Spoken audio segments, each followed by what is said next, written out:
ప్రముఖ సినీ నటి శ్రీమతి సంగీత గారి ప్రారంభించారు. ఐవీఎఫ్ చికిత్సలో 25% భారీ discount, free doctor consultation, free ultrasound scan. 49 అంటే సంతానం, 49 అంటే సంతోషం. జేసీబీ మీద వెళ్ళినాడు, జేసీబీ ఎక్కినాడు. అరే నిన్ను జేసీబీ ఎవడెక్కమనడా నాకు అర్థం కాదంటే, నీ ఇంట్లో నువ్వు ఎందుకు ఉండలేదు? నీకు గవర్నమెంట్ వాళ్ళు అలాట్ చేసిన ఇల్లు అది నా ఇల్లు కూడా కాదు, అద్దిల్లు అని చెప్పి నువ్వే చెప్పావు. మొన్న కూడా నువ్వే చెప్పావు. అది నువ్వు ఆ అద్దింట్లో ఎందుకు లేవు? ప్రజల్లో ఉన్నాడు కదా సార్ 2 days. నువ్వు ప్రజల్లో ఉండి ఏం చేశావు? అసలు నువ్వు ఆ ఇంట్లో ఉండి మానిటర్ ఎందుకు చేయలేదు? నీ ఇంటి ముందు స్క్రీన్లో చూస్తేనే నీకు అన్నీ కనపడిపోతాయి కదా. నువ్వు బటన్ నొక్కు బాబు కదా, నువ్వు స్క్రీన్లో చూస్తేనే నీకు అన్నీ తెలిసిపోతాయి కదా. నువ్వు ఆ ఇంట్లో ఉండకుండా ఎందుకు వెళ్ళావు చెప్పు ఫస్ట్. నేను అడుగుతున్న ఫస్ట్ క్వశ్చన్ ఇది. నువ్వు ఆ ఇంట్లో లేకుండా విజయవాడ కలెక్టరేట్లో ఎందుకున్నావు? సెకండ్ థింగ్, బుడమేరుని గురించి ఎవరికి తెలియదు, నా ఒక్కడికి తెలుసని ఎందుకు మాట్లాడుతున్నావు? ముందు జాగ్రత్త చర్యలు ఎందుకు తీసుకోలేదు? ఇండియన్ మెటీరియలాజికల్ డిపార్ట్మెంట్ వాళ్ళు అంత స్ట్రిక్ట్గా, అంత గట్టిగా, ఎంత స్పీడ్ తోటి గాలులు వస్తాయి, సుడిగుండం ఎలా తగులుతుంది, ఎంత వర్షం పడుతుందని చెప్పిన తర్వాత నువ్వేం గాడుదలు కాస్తున్నావు? నువ్వు ఎందుకు జాగ్రత్త చర్యలు తీసుకోలేదు? ఇప్పుడేదో జేసీబీలు ఎక్కి అదెక్కి ఇదెక్కి ఫోటోలు ఇస్తానంటే ఏది? పోయినసారి గోదావరి పుష్కరాలకు నువ్వు అదే చేశావు. ఎలక్షన్ క్యాంపెయిన్లో అలాగే చేశావు. 8 మందిని సాగుకొట్టావు ఒక చోట, ఇంకొక దగ్గరేమో 3 సాగుకొట్టావు.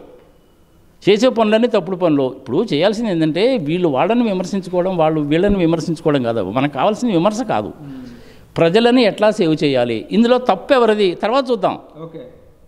నేను తప్పు ఎవరిది ఎలా జరుగుతుందని చెప్పాను నేను. ఇందులో 80% అనేటువంటిది మానవ తప్పిదమో, ఎవరు ప్రభుత్వంలో ఉంటే వాళ్ళదే తప్పు.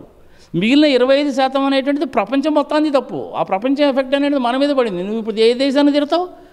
పసిఫిక్ మహాసముద్రం మూలంగా నాకు ఇట్లా వచ్చిందంటే చెప్పు తీసి కొడతారు. మాకు రాలేదు ఏందని అడగరా? ఆస్ట్రేలియా వాడు అడగడా, అమెరికా వాడు అడగడా? మరి వాళ్ళని ఎట్టా అంటావు నువ్వు? కలిసికట్టుగా చేయాల్సింది ఏందో నేను చెప్పా. ఇక్కడ మానవ తప్పిదం ఉందా లేదు? 80% మానవ తప్పిదం కనపడతా ఉంది, క్లియర్గా కనపడతా ఉంది. అసలు అక్కడ గేట్లు ఎక్కడున్నాయి? స్టోరేజ్ కెపాసిటీ ఎక్కడుంది? గేట్లే లేవు. తెలియకుండా మాట్లాడతారు, బుద్ధి తక్కువ వాళ్ళు మాట్లాడతారు. కళ్ళు దొబ్బిరియా నీకు? గేట్లు ఉన్నాయా లేవో, కట్టారా లేదా, కనపడాలా నీకు? గూగుల్ మ్యాప్లో చూస్తే కనపడుతుంది క్లియర్గా, కొట్టుకుపోయినట్టు కనపడతా ఉందిగా క్లియర్గా. మరీ జనాలకి ఇంత పిచ్చోని చేసి చెప్తాడు. చంద్రబాబు నాయుడు చెప్పి నేను పట్టించుకుంటే బాగానే ఉంటుందా? చంద్రబాబు నాయుడు ఇట్లాంటి చాలా చెప్తాడు. పోలవరం డ్యాంలో కూడా అలాగే చెప్పాడు. వెనక ముందు కాఫర్ డ్యామ్ కట్టాలి, కాఫర్ డ్యామ్ను కట్టలేదు, కాంక్రీట్ పోసావు, గొప్పగా అదే పనికి దిక్కుమాలి ప్రచారాలు చేసుకున్నావు. Diaphragm wall సంకనాగిపోయింది. విజయవాడ కన్నా అమరావతికి 22 కిలోమీటర్ల దూరం ఉంటుంది. 22 కిలోమీటర్ల దూరంకి నువ్వు 10 సంవత్సరాల నుంచి ఏమీ చేయలేనటువంటి వాడివి ట్యూబ్ రైలు తీసుకొచ్చేస్తానండి విజయవాడ నుంచి అమరావతికి. ట్యూబ్ రైలు అంటాడు ఆయన. ఏం ట్యూబ్ రైలు? నీ పాడే పచ్చిబదులు పిండాకు ట్రైను. ఆ ట్యూబ్ రైలు అనేటువంటిది 1200 కిలోమీటర్ల వేగంతో పోద్ది. 1200 కిలోమీటర్లు. అమెరికాలోని ఎక్స్పెరిమెంట్ స్టేజ్లో ఉంది అది, వాళ్ళే వేసుకోవాలా. ఏనంటే నేను అమరావతి కట్టేస్తాను, ట్యూబ్ రైలు తీసుకొస్తానంటాడు. అమరావతిలో 2018లో మొన్న 2018లో ఒలింపిక్ గేమ్స్ పెడతానంటాడు. ఎట్లా పెడతావు నువ్వు ఒలింపిక్ గేమ్స్? ఒలింపిక్ గేమ్స్ కనుక పెట్టాలంటే నువ్వు 10-12 సంవత్సరాలు ముందు రిజర్వ్ చేసుకోవాలి, కమిటీ ఒప్పుకోవాలి. ఒప్పుకున్న తర్వాత నువ్వు ఇన్ఫ్రాస్ట్రక్చర్ క్రియేట్ చేయాలి. ఇన్ఫ్రాస్ట్రక్చర్ క్రియేట్ చేయాలంటే నీకు కనీసం 2 లక్షల కోట్లు అవుతుంది. అప్పుడు కానీ నీకు అక్కడ ఒలింపిక్ గేమ్స్ పెట్టడానికి పర్మిషన్ ఎవరు? 2018లో అమరావతిలో ఒలింపిక్స్ పెట్టేస్తానంటాడు. ఎట్ట కుదురుతుంది? పైగా పెడితే పెట్టావు, అది కుదిరే పని కాదు. అంతటితో ఊరుకున్నాడా? ఊరుకోలా. ఒలింపిక్ గేమ్స్లో గెలిచినటువంటి వాళ్ళకి నోబెల్ ప్రైజ్ ఇస్తానండి అంటాడు. ఇంకంతకంటే బుద్ధి తక్కువ మాట ఇంకేమైనా ఉంటుందా? న్యాయంగా ధర్మంగా మాట్లాడుకుందాం ఏమన్నా. ఒలింపిక్ గేమ్స్లో గెలిచినోడికి ఎవడన్నా నోబెల్ ప్రైజ్ ఇస్తాడా అంటే ఈయనకు అసలు నోబెల్ ప్రైజ్ ఎవడికి ఇస్తాడో కూడా తెలియదు. 2018లో ఒలింపిక్ గేమ్స్ ఎట్ట పెడతావు? 1200 కిలోమీటర్ల వేగంతో పోయేటువంటి అమెరికాలోని ఎక్స్పెరిమెంట్ స్టేజ్లో ఉంటే 22 కిలోమీటర్లు ఉండేటువంటి విజయవాడ అమరావతికి నువ్వు ట్యూబ్ రైలు ఎట్టేస్తావు? ఏమైనా బుద్ధి జ్ఞానం ఉందా మనిషికి చెప్పడానికి? అమరావతి మునగదో అంటాడు. గ్రీన్ ట్రిబ్యునల్ వాళ్ళకేమో 20 అడుగుల ఎత్తున మట్టి పోసి లేపి మేము క్యాపిటల్ కడతామని చెప్పి వాళ్ళకి రైటింగ్లో ఇచ్చాడు. ఎట్ట కుదురుతుంది? నేను కూడా అమరావతిలో ఫ్లైటింగ్ ఎట్టా ఉందో చూసా. ఫిజికల్గా వెళ్ళి చూడలేదు కానీ చాలామందిని అడిగితే చెప్పాడు. ఇప్పుడు నాకు విజయవాడలో ఉండేవాళ్ళు ఫ్రెండ్స్ ఉన్నారు, కొంతమందిని అడిగాను. నున్నాలో ఉండేవాళ్ళు వాళ్ళు కొంతమందిని అడిగాను. నేను సింగర్ కాలనీలో ఉండేవాళ్ళు కొంతమంది ఫ్రెండ్స్ని అడిగాను. ఏందా మీ పరిస్థితి అనేసి అంటే, ఇంతవరకు మేము ఎప్పుడు చూడలేదండి, నానా సవాస్ వస్తున్నామండి మేము అన్నారు. మరి దీనికి కారణం ఏమని అనుకుంటున్నారండి అంటే, ప్రభుత్వ వైఫల్యం అండి అని చెప్పారు. మీరు ఓట్లు ఎవరికి వేసారు అంటే, మా కర్మగాలి మేము ఆయనకే ఇచ్చామండి అన్నారు.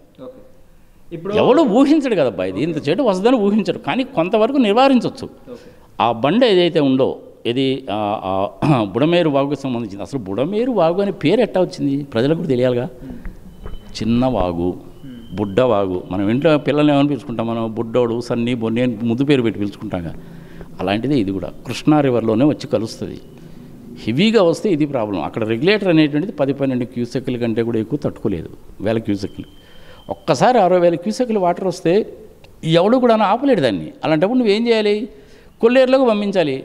మళ్ళీ మనకు సామర్థ్యం ఉండనే ఉంది, కొంప కొల్లేరు అయిందని. చివరికి విజయవాడ కొంప కొల్లేరు అయింది. ఓకే, ఇప్పుడు తెలంగాణ మాదిరిగా తెలంగాణలో ఎట్లయితే రేవంత్ రెడ్డి హైడ్రా తీసుకొచ్చినారో ఏపీలో కూడా హైడ్రా తీసుకురావాలని చెప్పేసి AP deputy CM Pawan Kalyan చెప్పినారు. ఒకవేళ హైడ్రా తీసుకొస్తే ఎవరి అక్రమ కట్టడాలు కూల్చే అవకాశం ఉంది? అందరికీ పోతాయి. నీతిగా నిజాయితీగా సిస్టమేటిక్గా చేయదలుచుకుంటే అందరికీ పోతాయి. ఓకే, ఇప్పుడు మన చంద్రబాబు నాయుడు గారు ఉండేటువంటి ఇల్లీగల్ కొంప పోతుంది. అక్కడ ఉన్నాడు కదా సత్యనారాయణ, రోజుకి నీళ్లు 20 లీటర్లు నీళ్లు తాగండి మీరు బతికిపోతారు, భోజనం ఏం చేయాల్సిన పని లేదంటాడు కదా, అది కొట్టేయాలి. రివర్కి అటువైపున అంటే మనకి విజయవాడ నుంచి హైదరాబాద్ వచ్చే వైపున కృష్ణా రివర్ పక్కన ఉన్నాయి, అవి కొట్టేయాలి. మొత్తం కొట్టేయాల్సిందే. సింగునగర్లో ఉన్నటువంటి చాలా అక్రమ కట్టడాలు కూడా కొట్టేయాలి. కొల్లేరులో ఆక్యుపై చేసినటువంటి ఇంచుమించుగా 500-600 ఎకరాలు ఏదైతే ఉందో, చేపల చెరువులు ఏదైతే ఉన్నాయో వాటిని కూడా కొట్టేయాలి. రాజశేఖర రెడ్డి గారు ఉన్నప్పుడు ఆ పని చేశాడు. తర్వాత ఆయన చనిపోయాడు. ఆయన కానీ బతుకున్నట్టయితే మొత్తం సెట్ అయ్యి ఉండేది, లేకపోతే చనిపోయాడు. ఏంటంటే ఈ ఫ్రెష్ వాటర్ లేక్ ప్రపంచంలో ఉన్నటువంటి ఫ్రెష్ వాటర్ లేక్స్లో అదొకటి. అలాంటి దాన్ని పాడు చేసుకుంటారా? సర్టెన్ సీజన్లో ఏమవుతుందంటే 6000 కిలోమీటర్లు ప్రయాణం చేసి సైబీరియా నుంచి కొంగలు అక్కడికి వస్తాయి. సైబీరియా నుంచి గుడ్లు పెట్టి పిల్లలు మొదలడానికి మళ్ళీ సీజన్ అయిపోయిన తర్వాత వెళ్ళిపోతుంటాయి. దాన్ని చేపల చెరువుల కింద మార్చేశారు. ఇప్పుడు దాంట్లోకి దీన్ని డైవర్ట్ చేశారనమాట. అంతా కృష్ణానదిలోకి వస్తే కష్టం అవుతుందన్న ఉద్దేశంతో కూడా ఒక ఆల్టర్నేటివ్ ప్లాన్ కింద దాంట్లోకి డైవర్ట్ చేశారు. దాంట్లో డైవర్ట్ కన్నా చేయాలంటే నువ్వు లాకులు పెట్టాల్సిందే. అక్కడ చిన్న రిజర్వాయర్ కట్టారు, లాకులు పెట్టారు, 11 లాకులు. గూగుల్ మ్యాప్లో చూస్తే కూడా కనపడుతుంది.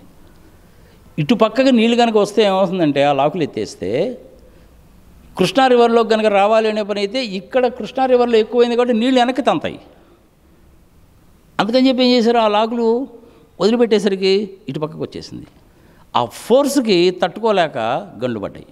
సరే ఇప్పుడు ఆ గండ్లు పుడుస్తున్నారనుకో, హెవీ మిషనరీ పెట్టారు, గండ్లు పుడుస్తున్నారు. నేను కూడా చూశాను, అవి ఫోటోగ్రాఫ్స్ అవి పంపించారు. ఆ ప్రాంతాల్లో ఉండే చాలామంది ఫోన్లు చేస్తే వాళ్ళ ఇబ్బందులన్నీ కూడా చెప్పారు, సంగతి సమాచారం. నేను వద్దాం అనుకున్నాను బాబు అనేసి అంటే, దయచేసి మీరు ఇప్పుడు రాకండి సార్, ఇంకొక వారం రోజుల తర్వాత రండి. ఈ హెవీ ఫ్లడ్ ఇది ఉన్నప్పుడు ఈ చెత్త గిత్త అంతా ఇక్కడే పేరుకొని పోయి ఉంటుంది, అది ఈ చెత్త అంతా తీసేసిన దాకా రాబాకండి. వచ్చారంటే కనుక మళ్ళీ జలుబులు దగ్గులు సంగతి సమాచారం చర్మరోగాలు రావడానికి అవకాశం ఉంటుంది, మేము కూడా బయటికి రావట్లేదండి అని చెప్పారు వాళ్ళు. నాకు ప్రాక్టికల్గా కొంతమంది తెలిసినట్టు వాళ్ళు ఉన్నారు కాబట్టి వాళ్ళందరూ చెప్పిన మాట నేను చెప్తున్నాను. నేనేం ప్రాక్టికల్గా వెళ్ళి అక్కడ చూడలేదు, కానీ చాలా ఫోటోగ్రాఫ్స్ చూశాను. చాలామంది నాకు ఫోన్లు చేశారు, సార్ దీని మీద మీరు డీటెయిల్గా వీడియో చేయండి సార్ అని. వాళ్ళకి తెలిసిన సమాచారం అంతా చెప్పారు. వాళ్ళ కాలనీలో ఎట్టుంది, వాళ్ళ ఇల్లు ఎట్టుంది, వాళ్ళ ఇంట్లోకి ఫస్ట్ ఫ్లోర్ వరకు నీళ్ళు ఎలా వచ్చాయి, కార్లు ఎలా పాడైపోయాయి, మోటార్లు ఎలా పనిచేయట్లేదు, నీళ్లు రాకుండా ఉంటున్నారు. ఆ ఎన్డీఆర్ఎఫ్సి వాళ్ళు వచ్చారు కానీ వాళ్ళు ఏదో డబ్బులు అడుగుతున్నారండి. జనాలు తీసుకెళ్ళడానికి 2000 ఇస్తావు 3000 ఇస్తావు అని అడుగుతున్నారట బోటుకు. ఒక వాళ్ళైతే చెప్తున్నాడు, మా గర్భిణీ స్త్రీ అండి అమ్మా, ఇంకా తప్పనిసరి అయిన పరిస్థితుల్లో హాస్పిటల్కి తీసుకుపోవాలంటే 30,000 అడిగారంట.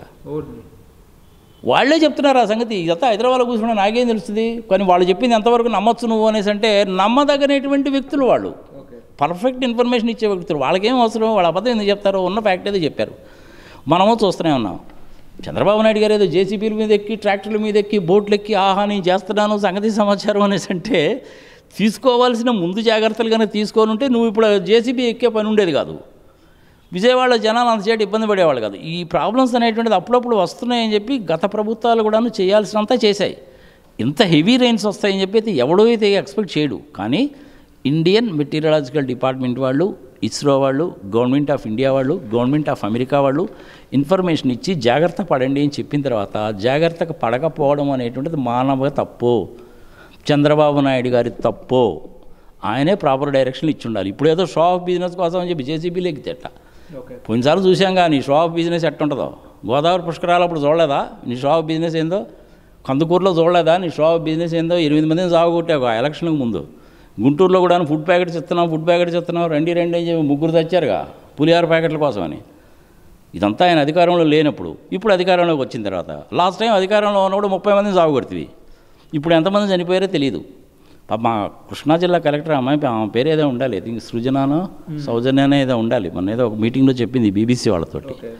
ఆ బీబీసీ వాళ్ళు నా దగ్గర కూడా వచ్చినప్పుడు చెప్పాను నేను, కలెక్టర్ని ఇంటర్వ్యూ చేసినట్టున్నారు కదండి బీబీసీ వాళ్ళు మీరు అనేసి అంటే, అవునండి చేసాము, చాలా చక్కగా చెప్పిందండి, కర్ర విరగకుండా పాము తాగకుండా చెప్పిందండి ఆమె, చక్కగానే చెప్పిందండి అని చెప్పి నవ్వుతున్నారు వాళ్ళు కూడా. అధికారంలో ఉందా, రెస్పాన్సిబుల్ పొజిషన్లో ఉంది కదా, ఇటు ప్రభుత్వాన్ని 100% తిట్టడానికి వీల్లేదు. అలాగని చెప్పి ప్రజల దగ్గర నుంచి కామెంట్స్ తీసుకోలేరు వాళ్ళు. బట్ చెప్పడం వరకు ఆ మాట చాలా బాగానే చెప్పిందాము. ఈసారి నేను ఇంతవరకు ఎప్పుడు చూడలేదు, ఈసారి విజయవాడ వెళ్తే డెఫినెట్గా కలిసి ఒకసారి కంగ్రాచులేట్ చేసి రావాలి. అలాంటి గవర్నమెంట్ ఆఫీసర్స్ ఉండాలబ్బా వాళ్ళ దగ్గర. నేను ఇంతకుముందు అట్లాంటి గవర్నమెంట్ ఆఫీసర్స్ చాలామందిని చూశాను. నేను కేఎల్ గారు డాక్టర్ సుజాతారావు గారి పేరున్నారా, ఆమె కూడా అట్లే ఉంటుంది. రేచల్ చటర్జీ ఆమె కూడా అంతే, ఇలాగే పనిచేస్తుంది ఆమె కూడా. ఆమెకేదో నేను ఐఏఎస్ ఆఫీసర్ని సంఘం సంవత్సరం ఇది ఉండదో, ఫైల్ సంఖ్యలో పెట్టుకొని పోతూ ఉంటుంది అంతే. ఇట్లాంటి వాళ్ళు ఉండాలి. ఇలాంటి విపత్కరమైన పరిస్థితులు వచ్చిన చాలామంది ఉంటారబ్బా. ఇప్పుడు సురేంద్రబాబు ఉన్నాడు, చక్కటి ఐపీఎస్ ఆఫీసర్, ఆయన భార్య ఉంది Anuradha, she's an excellent person. ఇట్లాంటి వాళ్ళు చాలామంది ఉంటారు. వాళ్ళ సర్వీసెస్ని ఇలాంటి కూడా ఉపయోగించుకోవచ్చుగా. అక్కడ ఇంజనీర్లు చెప్పారు కదా నీకు ఎత్తక తప్పదండి అనేసి, అంటే మీరు ఎత్తండి అని చెప్తేనే వాళ్ళు ఎత్తేసి ఉంటారు గేట్లది. మీ దగ్గర నుంచి ఏ ఇన్స్ట్రక్షన్స్ కానీ రాకపోతే కూడా వాళ్ళు గేట్లు ఎత్తేసి ఉంటారు. గేట్లు ఎత్తేయడం మూలకంగా అయిపోయింది ఇది జగన్మోహన్ రెడ్డి గేట్ ఎత్తమని చెప్పాడంటే ఆ కుట్ర అంటారు. ఇది కుట్ర ఎట్ అవుతుంది. ముందే నీకు ఇన్ఫర్మేషన్ తెలిసి నోరు మూసుకొని కూర్చోవడం అనేటువంటిది అసలు సిసలైన కుట్ర అని నేను అనను, అజాగ్రత్త అంటాను దాన్ని. అంతే. జగన్మోహన్ రెడ్డి చంద్రబాబు నాయుడు గారు కూడాను ఆయన ఏదో పాపం కావాలని చెప్పి చేసినట్టే ఉండదు. ఆ ఇన్స్ట్రక్షన్స్ ఇవ్వడంలో లేట్ కావడం మూలకంగా అవుతుంది. జనరల్గా ఎప్పుడైనా కానీ ఏంటంటే డిస్ట్రిక్ట్ కలెక్టర్స్కి, ఎస్పీలకి, అక్కడ ఉండే సూపరింటెండెంట్ ఇంజనీర్లకి, చీఫ్ ఇంజనీర్లకి వాళ్ళకి కొన్ని అధికారాలు అంటూ ఇచ్చినప్పుడు యూ టేక్ యువర్ డెసిషన్ అని చెప్పాలి. అలా చెప్పకుండా మీరు ఆగండి నేను చెప్తాను అనే లోపల కొంప మునుగుద్ది.